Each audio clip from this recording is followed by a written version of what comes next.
And good evening, everybody. Welcome to Daytona International Speedway, our next stop on the chase for the championship for the Mobil1 Cup Series. This is Division 1, race number 12, Daytona International Speedway, under the lights for 30 laps of racing.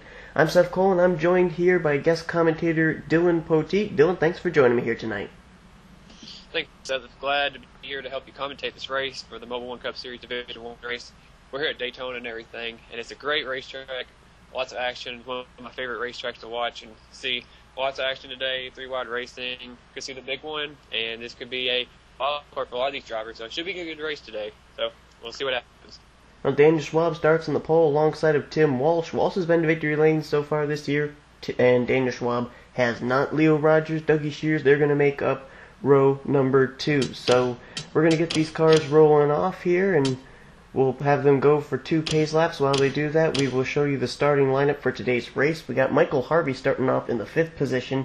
He's the only driver in the top 5 in standings that is in this division. All the other 4, they are in Division 2. So we'll be keeping our eyes on him. We'll also be keeping our eyes on the guy rolling off in the 8th position, the Dollar General Chevrolet of Jack Richards, who ended up picking up his first Mobil1 Cup Series victory last week at Lowe's. So we're going to get the cars rolling off. They'll complete 2 pace laps, and while they do that, we'll show you the starting lineup for tonight's Mountain Dew Dark Berry 300 version 1.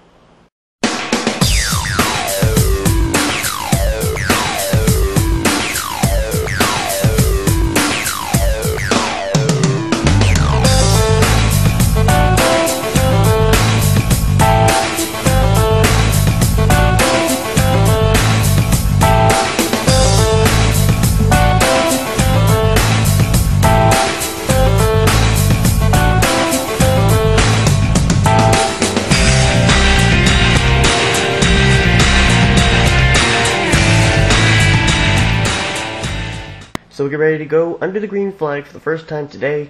We had pretty, I don't know if you'd call it tame, but they really weren't racing each other hard in the Truck Series race. It just seemed like they would wreck when they would get 4 wide. It'd be interesting to see if that'll be the same thing that'll happen here today, or will they do pushing and shoving and 2-car tandems?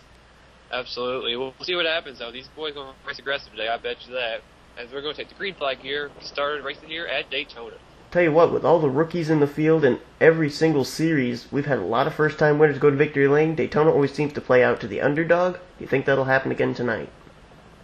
There's a good chance of that. I mean, Daytona, you never know who's going to win. Anything can happen here at any moment, so we're already getting ready to go 3 wide. Dougie Shears looks like he's ready to go to the front already, but nothing to work there. But, I mean, you never know. Ooh. Anything can happen.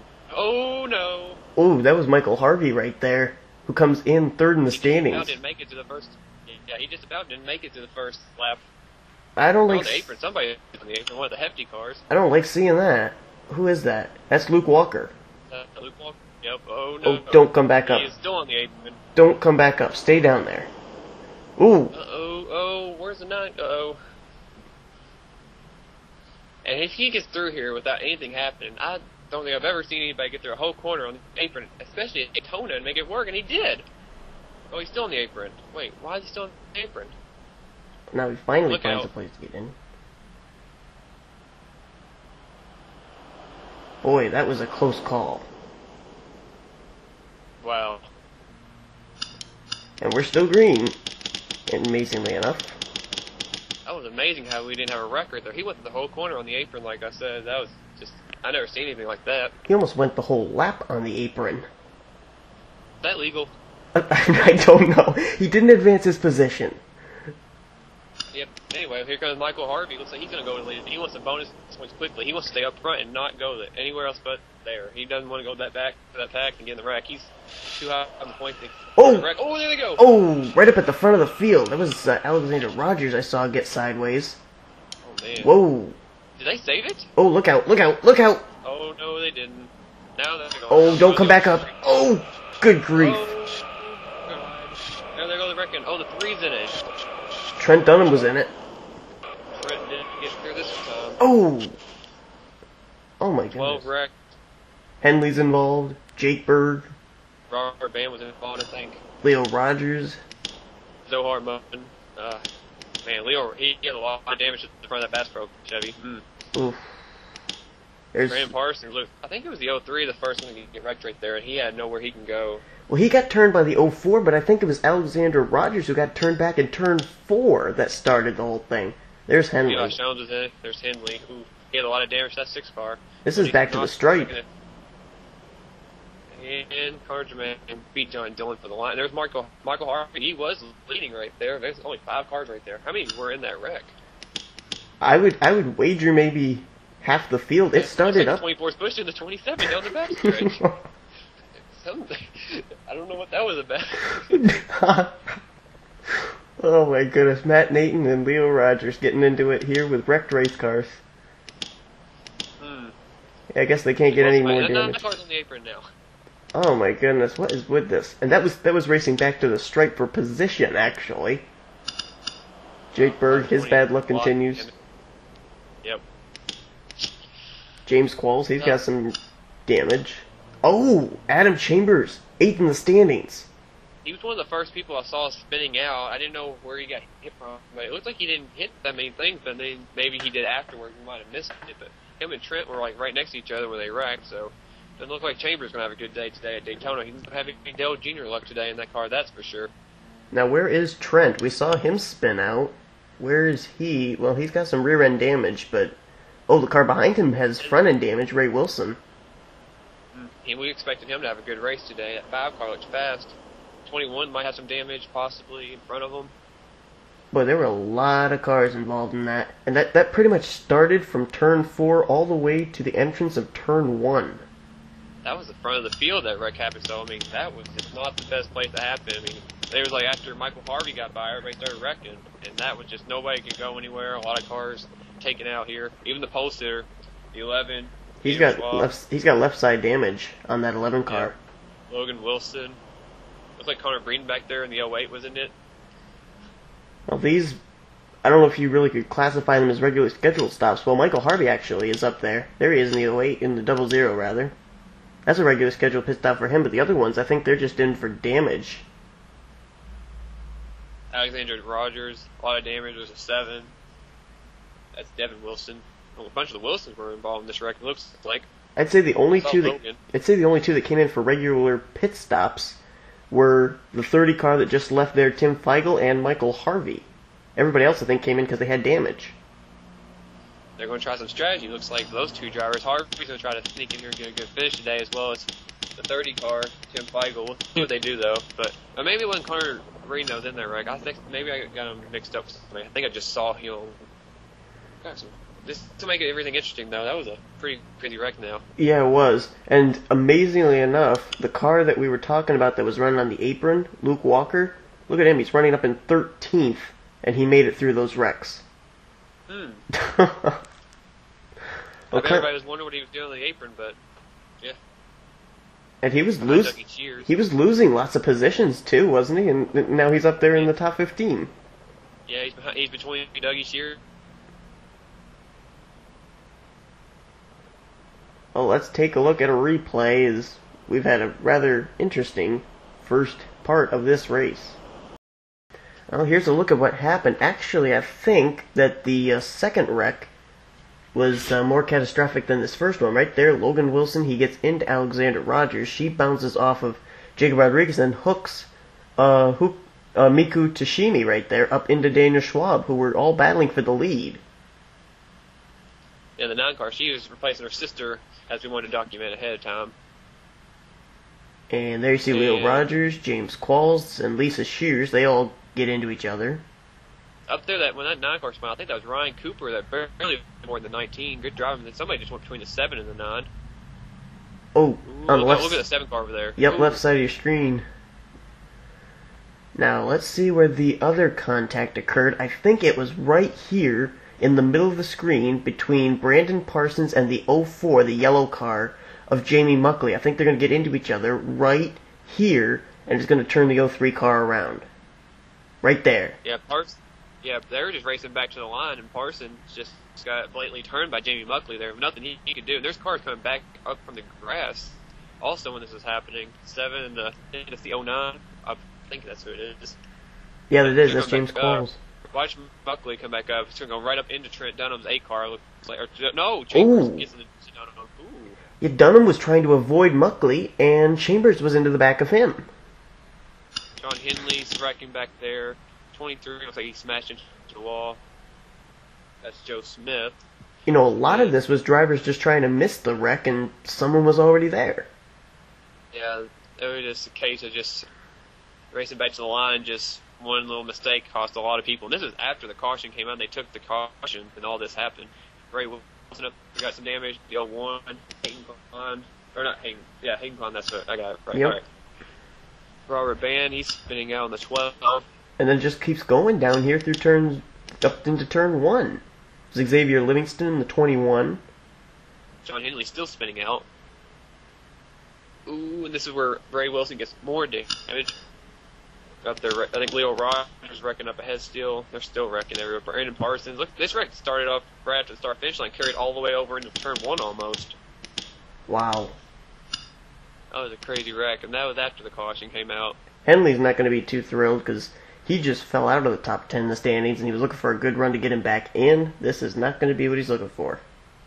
Yeah, his day, unfortunately, for that NOS team is going to be done short today. Just look at the smoke pouring out of that car. That car, there's no doubt about it. That's going to be a DNF right there. A lot of drivers. Right for Sean Henley.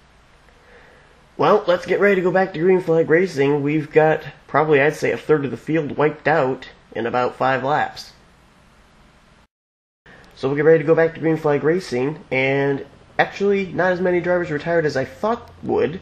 Brandon Parsons is out, along with Adam Chambers, Jake Berg, Leo Rogers, Sean Henley, Matt Nathan. Certainly the two that are going to take the hardest hit are Adam Chambers and Sean Henley. Henley will not make it into the top 10, and Chambers may fall out of the top 10 with the poor finish he'll get here today. He came in 8th in the points, so I mean, he had a short margin over Trent Dunham and Emilio Navarre, and they're both still running, so it looks like the 3 car is probably going to be out of the top 10 after today's race. Well, whoa, wait a minute. Uh-oh. There goes the 18 car. That's Logan Ryan. And he's not under power. That car is decreasing speed rapidly. Oh, does that mean the caution might possibly not be, it might be put back out unless they can get him off the track. If he can, he just got him in the top 5. He avoided the wrecks, and now this. Has he got damage to the front of his car? It looks like he might. He might have a little bit. He's getting back up speed now. If it's an engine problem, it's like he has Kyle Busch's luck in real life. If you don't want those 3 weeks of engine failures or mechanical issues. Looks like he's back up to speed, though. Maybe there could be a tire going down, possibly. We don't know, but they're about to go back to green. He's not going to be with the front pack. Boy, that's a tough break right there for Logan Ryan. Oh, the top 5...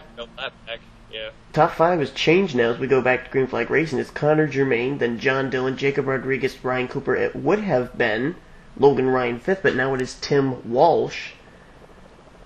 And boy, that's tough. We're going to have to try and document what exactly happened to Logan Ryan. I did see some front end damage to the Pizza Ranch Toyota, but it didn't look like it was enough to send him out of the race. There may be some internal injuries to that car. Yep. And it looks like Jacob Rodriguez is jumping under John Dillon here for second. That 16 car might have some speed today.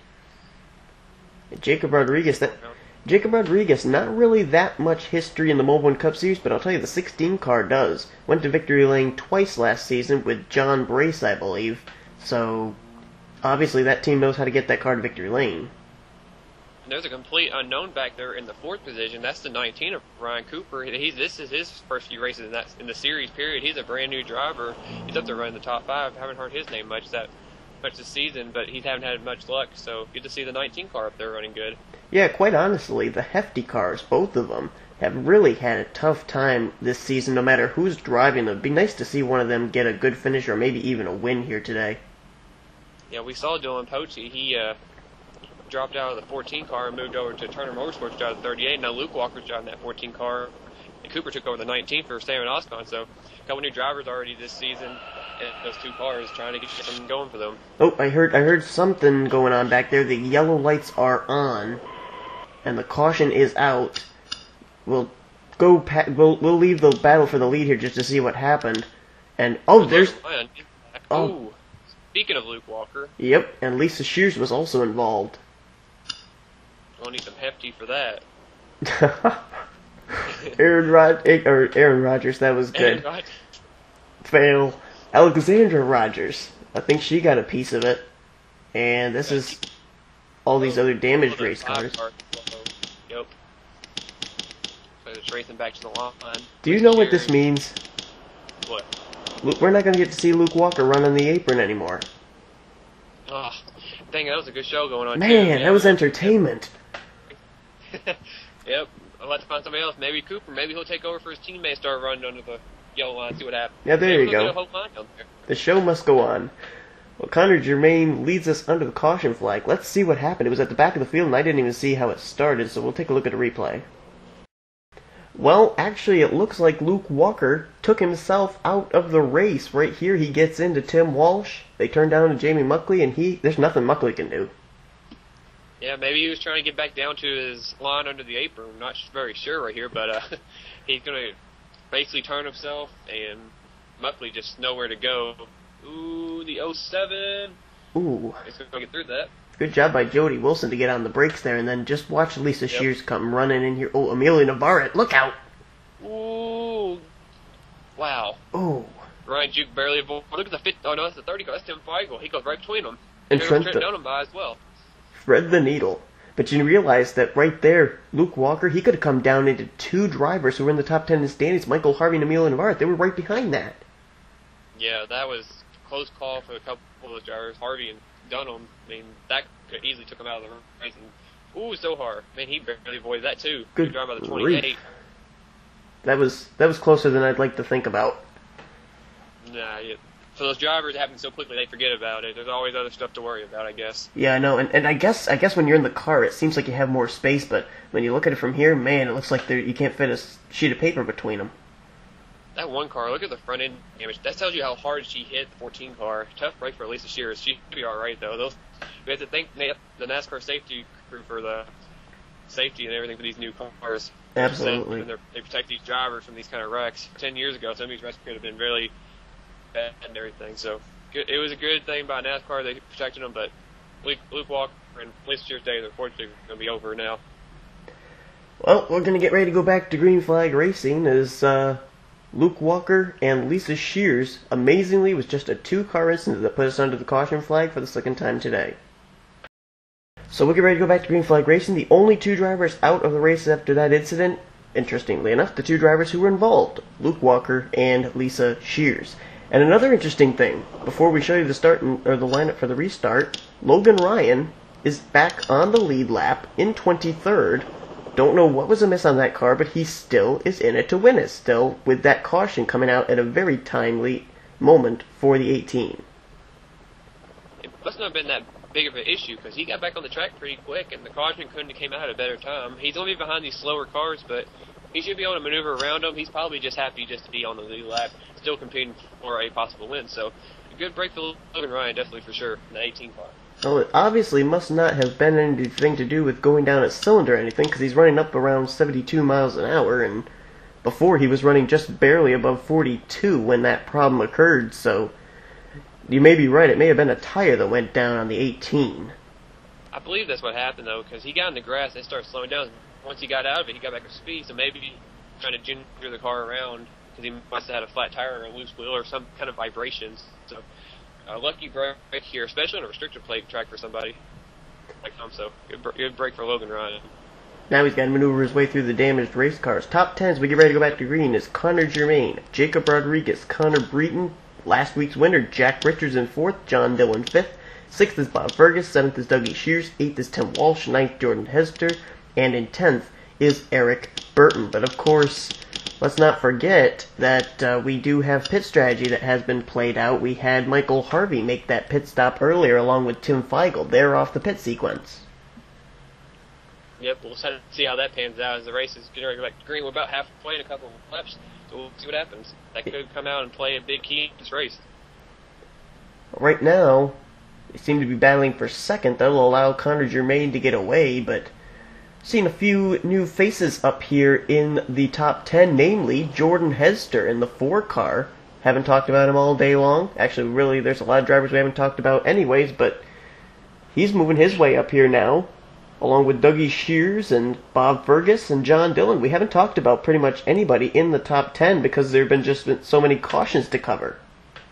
They're all veterans. They all know when to come to the front. That's what they're waiting on. They're just working their way calmly to the front. They're just going to try to stay up here now. It's getting close to the end of the race. They're ready to go and ready to try to get this win.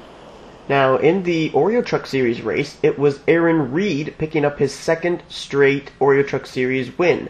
Now, Jack Richards is there in second, and if he could pick up his second win of the season, that could put him in a position for a wild card spot for the chase.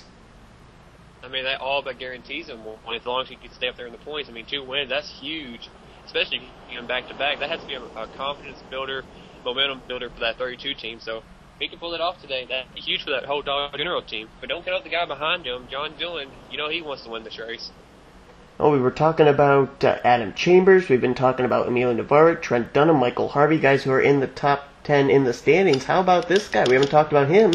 Stephen Dillon trying to catch up to Big Brother here. He actually might pass him while following Tim Walsh. But trained brother, yep. John right there. But he's 6th in the standings, and he's now up to 4th place. He actually was the points leader a few weeks ago, but he's just been hitting a streak of hard luck. Certainly a good place to turn around the luck here at Daytona. Yeah, just as long as he stays out of trouble, he should be in good shape. He can walk out here if he has a good solid top 5, top 10 run, even a possible win. He'll be in the top 5 in points possibly. So if he can hang around up there, it's going to be a good day for Stephen Dillon. Now, just before Luke Walker ended up wrecking out of this race, we were talking about how the hefty cars need a good run. Ryan Cooper, he's still up here in the top 10. There he is, currently unofficially in the 7th position as he now bypasses last week's winner Jack Richards. He certainly seems like this is his kind of a track as he's racing up here. He's kind of in a sandwich of 2 buddies there, Dougie Shears and Jordan Hester, but he's still in contention. That could be a good situation, but that could also be a bad situation. They might try to get him out of the way so the 4 and the 2 could work together. We'll see what happens, though. It doesn't look like the 4 wants him to stay in front anymore, but they're going to push him anyway. Maybe out of the way. Who knows? Yeah, I'm wondering if Ryan... Dougie just got kicked out of the line. Yes, he did. And just to show you how this track, it just changes every single lap, Connor Germain led him to the green flag for that restart. He's now at the tail end of this first pack. I mean, you just have to be in the right place at the right time to win here. It's Daytona, if you lead in 1 lap like Connor Germain was, then 2 laps later you could be back in 5th. So they just have to be at the right place at the end of this race. Here comes a freight train down low. Green just completely left Stephen Dillon. He's like, sorry, bud, I don't want to stay up there with you. He's doing some good defensive driving there. He's doing what he has to do. He needs to stay up front. He don't want to fall back. I mean, it's kind of easy to come back up there, but you never know when the problems could occur for somebody, and you'd be in a and you never know, and you'd be thinking, I should have stayed up front or something. So he's playing defense, but he's doing it for a good reason. Try to stay up front and stay away from the problems in the back. Now, just to put into perspective how these drivers could pick up their first win, 9 out of the top 10 drivers have not been to victory lane yet this season in the Mobil1 Cup Series. The only one that has, that's Jack Richards back in 8th. I mean, this is a big opportunity with a lot of good drivers that were taken out earlier on in the race. This is a good chance for some of these drivers to get their first win of the season, or in some cases, their first win of their career in the Mobil1 Cup Series. So this is a big race for a lot of these teams. Now, do you think Jordan Hester's just waiting, or can he not pass the 08? Because we've seen a lot of battling for second on this green flag run, but not for the lead. And just like that, here comes Buckley. He's waiting, but then, I thought he was waiting, but I guess he waited too long. He was probably just waiting around, but Jamie Buckley wasn't wanting to wait like he was. He was ready to go up there and get around the 08. Well, let's take a look back here. We got this first pack. I think the last car in that pack is Tim Walsh. So he's going underneath Dougie Shears, but then we got this second pack back here. Trent Dunham, Emilio Navarro, along with Jody Wilson, Jay Juke.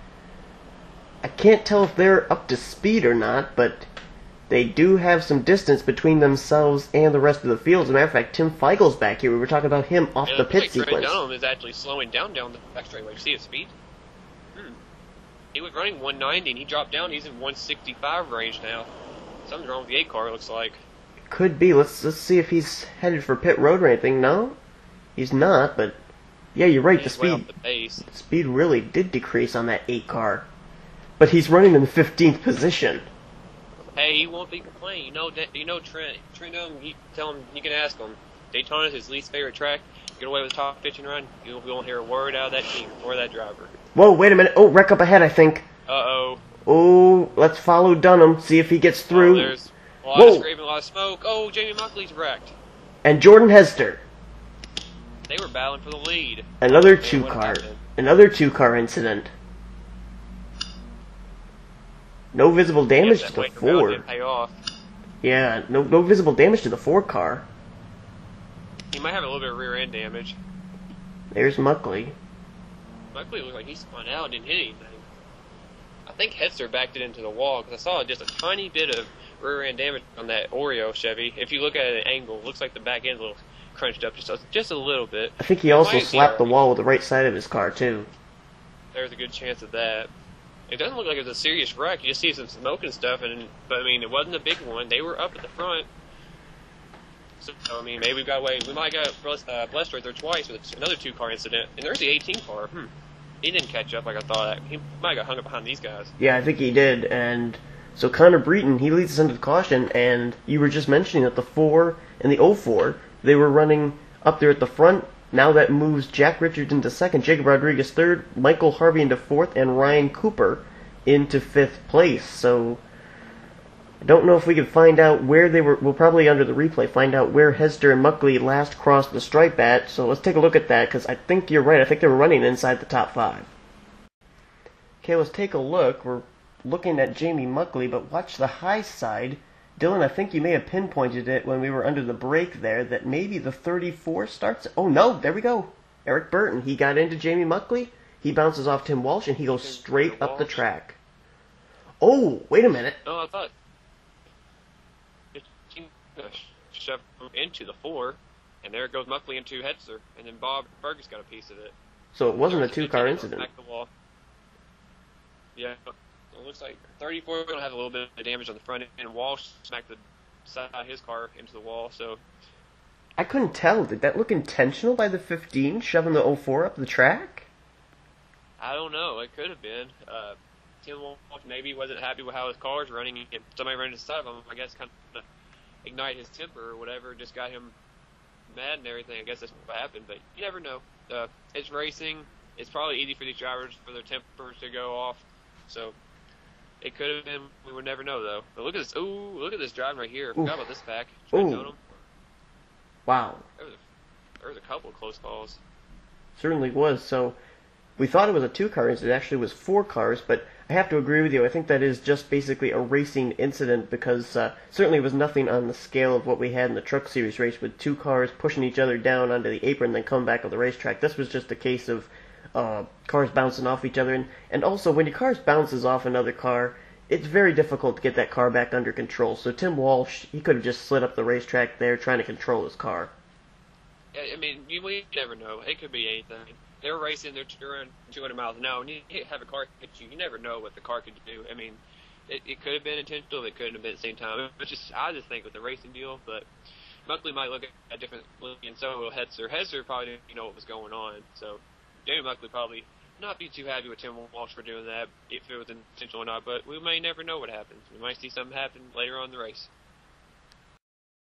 Well, I would venture a guess that no drivers retired after that, and I am correct. Everybody was able to make repairs to their cars, return to the racetrack, so that's pretty much the second, well, actually, no, the second wreck was hard hits and retirees, but it was only a 2-car incident. This time we had 4 cars, but not really that much of a wreck either. So kind of nice that these drivers at the front aren't getting taken out needlessly, but unfortunately other drivers are being involved in wrecks at the back of the pack.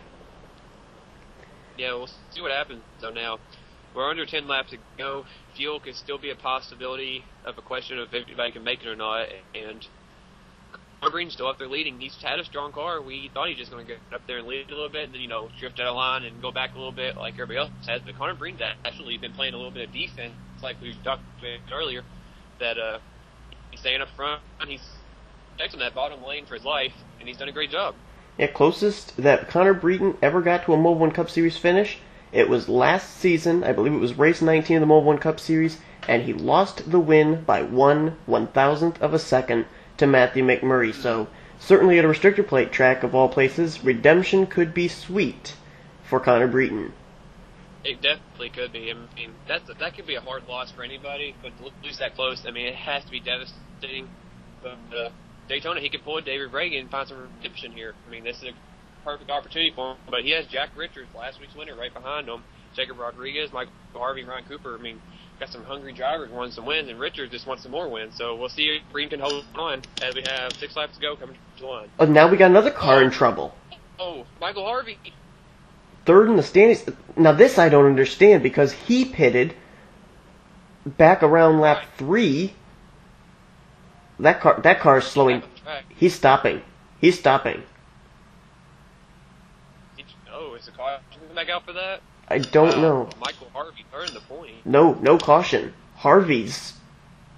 Oh my goodness. Oh, this is gonna hurt. Wow. Oh my goodness. What is it with cars in the restarts? We've had Logan Ryan have problems, and now we have Michael Harvey have problems. Both of them are Toyotas. That could be related, maybe. I don't know, but Jack Richards is tired of waiting behind Connor Breeden. He's going to the front. And he has Connor Germain helping him. Kind of an unlikely duo, actually, if that comes to mind. But we'll see what happens. They're pulling away right now, and here comes Cooper and Stephen Dillon right behind them with Dougie Shears, who's he's quietly working his way up there. He's kind of waiting around. That's what we expected Dougie to do. Well, this two-car tandem, amazingly enough, as Michael Harvey returns to the track, but this two-car tandem, they're getting away amazingly enough. Usually, they're able to be ahead by maybe 2 car lengths, and then everybody gets back up to them, but they're making it work. Yeah, they're actually pulling away. That's a good pushing by the 29 car with Connor Germain driving in. Jack Richards is right now leading. Looks like Dougie Shears has finally gotten his way up to 3rd. He's trying to get Stephen Dillon right now. They need to get figured out what they're doing if they're going to catch these top 2, or they're going to be gone. We're going to have less than 5 to go this time by, so they need to get going.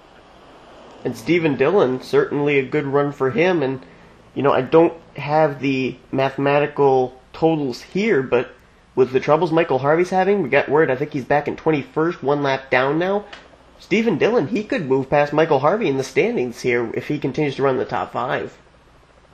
Yeah, absolutely. I mean, there's a good chance for Stephen Dillon to get up to top 5, and he's trying to go up there. He wants to win this race. He's going to try to get up there with his teammate, Jack Richards. They might try to plot something to get away from Connor Germain right here, so keep an eye on the 2 Turner Motorsports cars. Those teammates, and there we go. There goes Steven. He's going to go to the inside of Connor Germain. That's going to allow the 2. No, watch Jack Richards. He's going to drop down with his teammate. There you go. Boy, how would it be for Turner Motorsports if they got a 1-2 finish? They have to hold him off for another 3 laps. I don't know. That's going to be pretty hard for those 2 to do. But they're not even hooked up together. We've got a car right behind that 31 car snuck up there as well. Yeah, Eric Burton. Yeah, never talked about him at all today. And he's actually been inside the top 10 for most of this race, too. He's been very quiet. Good driver, though. Eric Burton trying to get up there, trying to win this race. And here comes John Dillon back there. He's working his way back up there. He's kind of fell back. He's back up there again. Jody Wilson there as well in the 07. I don't think we've heard the last of Connor Germain or Stephen Dillon, really. I think those 2 are going to find their ways back up to the front here because we got about 2.5 laps to go. That's still plenty of time. Don't count out that 08 car, Connor Breeden. He's already working his way back up into the top 5. He was the leader on this restart. He's not going to give up without a fight. Yeah, Connor Breeden, he was about, 5, 6, 7 laps? He was holding off the whole field, dodging right and left to be able to block. Absolutely. He's had that 16 car glued to him for a while this run. That's Jacob Rodriguez. Now it looks like Rodriguez is going to kick him out of the line. He's like, sorry, bud, I'm not helping you. 2 laps to go here, and things are certainly shaping up. It looks like it's going to come down between 10 race cars here. Right there between 1st through 10th, that's Dougie Shears in 10th, and Jack Richards leading this pack. As now it's a 3-car tandem. I don't think I've ever seen that before. It's working. Dougie Shears, surprisingly, I thought he was going to be a factor at this point in this race. He's actually dropped to the back of his pack, and John Dillon ready to go to the lead. Here he goes. Here goes John Dillon. John Dillon, no wins in the Mobil 1 Cup Series. He's looking for win numero uno here tonight at Daytona. As here now comes Jody Wilson. He just got shoved out of the line. Jody Wilson got help from Jacob Rodriguez, and here they go to the line, take the white flag. Wow, white flag. And look at the players we got at the front. Here comes Connor Germain. Oh my goodness, look at this. Jacob Rodriguez going to go to the front, and he's got help from the Holiday Inn Chevrolet Connor Germain. We've seen him up front today as well. Yeah, and here comes Jack Richards. He's already got back and recovered, and he's going right after Connor Germain. As Germain's going under Jake Rodriguez for the lead. Now let's not forget, Connor Germain, Jack Richards a few laps ago, they were drafting each other in a two-car tandem. Will they work together here, down to the stripe, or will they battle it out for the win? And look who's behind Jack Richards. His teammate Steven Dillon's right behind him once again. Here we go, Turner Motorsports, they're lined up. Will Jack Richards go to the inside? Oh, his teammate left him. Oh, and that's going to hand the win over. Connor Germain's going to win at Daytona. Great victory right there. Turner Motorsports teammates kind of split up right there at the end. They lost any chance of either one of them winning that race and giving the win to Germain. Definitely right there. I think there'll be a little bit of a conference there because I'm rather surprised the two Turner Motorsports cars did not work together. But Connor Germain... Yeah, that was interesting. Connor Germain, that's his first win of the season and his first career NNSCRA victory. Now, what a place to have it at. And you got to admit, really, out of three drivers, he was one of the most dominant. He, Connor Breton, and Jack Richards, we saw them up front all day long. Yeah, it really was. Thought the two Turner Motorsport cars, like we already said, I thought they were going to work together. They were in a perfect situation to bypass them. They did it earlier in the race. They worked together, but just didn't do it when it mattered. Let's see where the win right over. Let's see where some of the other top contenders in the standings finished. Steven Dillon, we know, finished fairly well. He finished third, I think. Yep, he finished third. Yep. He was going after second place. That's what he was trying to do. Now Trent Dunham, he comes in 10th in the standings, 13th place for the 8 car. Hey, he'll take that. I guarantee Trent will be happy with that finish. Emilio Navarrete. On the top 10. Emilio Navarrete, he's going to get 12th. That's a good run for him as well. And where did Michael Harvey finish? We don't have an update on what exactly went down with the 00, but he's going to finish one lap down in 24th place. He was about 4th or 5th on the restart, and he's going to end up finishing 24th. That's going to hurt him in the points, considering how some guys around him in points finished up there in the top 10 and the top 5. Tough break for Michael Harvey. Whatever happened at 00. Well, Harvey has troubles here at Talladega. Connor Germain takes the win, and this was one exciting race from start to finish. And Dylan, I want to thank you for seeing it all with me and helping me commentate it. I appreciate it. It was a fun experience. It was a great race. Great win for Connor Germain and the whole team. So, good race for them. It was a great race for a lot of people, and I enjoyed it. Hope to be back here sometime soon again. Well, actually, maybe sooner than you think. For all of you that like Dylan Poteet's commentating with me, well, you're in luck. For those of you that didn't, deal with it. He's going to be helping commentate the D2 race for the Mobil1 Cup Series as well. So, I'm sorry. Yes. I'll gladly help you. So, thanks everybody for watching. D2 race going to be coming up soon. Here comes the finishing order. If you're in this division, which, Dylan, you are not, then you can check back at the end of the Division 2 race to see where you are in the standings. Thanks for watching the NNSCRA Sports Channel, offline racing at its best.